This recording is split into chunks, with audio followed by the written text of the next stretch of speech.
রাজধানীর মিরপুরের শিয়ালবাড়িতে পাশাপাশি একটি গার্মেন্টস ও একটি কেমিক্যাল গোডাউনে অগ্নিকাণ্ডের ঘটনায় ৯ জনের মরদেহ উদ্ধার হয়েছে।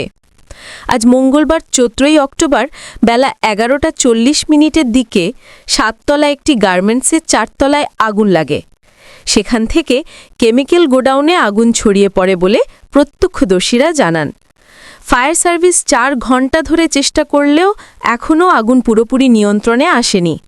আগুন নিয়ন্ত্রণে কাজ করছে ফায়ার সার্ভিসের ১২টি ইউনিট। এনটিভি অনলাইনকে বিষয়টি নিশ্চিত করেছেন ফায়ার সার্ভিসের মিডিয়া সেলের ডিউটি অফিসার খালেদা ইয়াসমিন।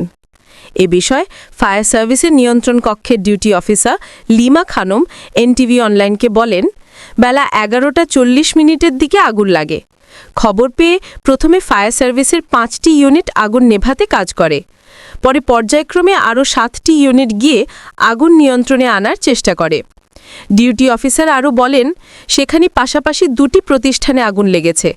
একটি তৈরি পোশাক কারখানা, অন্যটি রাসায়নিকের গুদাম। পোশাক কারখানাটি ৭ তলা বিশিষ্ট, এর ৪ তলায় আগুন লেগেছে।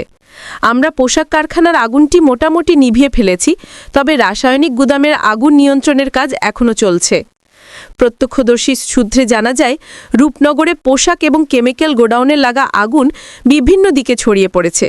তাই আগুন নেভাতে বেগ পেতে হচ্ছে ফায়ার সার্ভিসকে। এই ২ স্থাপনার আশপাশে আরও অনেক কারখানা আছে, ওইসব কারখানাতেও আগুন ছড়িয়ে পড়েছে। এসব কারখানায় আগুন লাগার কারণে প্রচণ্ড ধোঁয়ার সৃষ্টি হয়েছে এবং আগুনের কুণ্ডলি দেখা যাচ্ছে। ফায়ার সার্ভিসের কর্মীরা এখনও ভেতরে প্রবেশ করতে পারছেন না।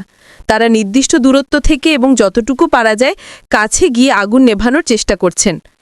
রূপনগর থানা পুলিশ জানায়, ঘটনাস্থলে ফায়ার সার্ভিসকে সহযোগিতা করতে এবং আইন শৃঙ্খলা বজায় রাখতে পুলিশের পাশাপাশি সেনাবাহিনীর সদস্যদের মোতায়েন করা হয়েছে। আগুন নেভাতে ফায়ার সার্ভিসের লোকজন কাজ করছে। পরিস্থিতি নিয়ন্ত্রণে সেনাবাহিনীর পাশাপাশি পুলিশও কাজ করছে, যাতে আগুন নেভানোর সময় এখানে কোনো ধরনের বিশৃঙ্খলার সৃষ্টি না হয়।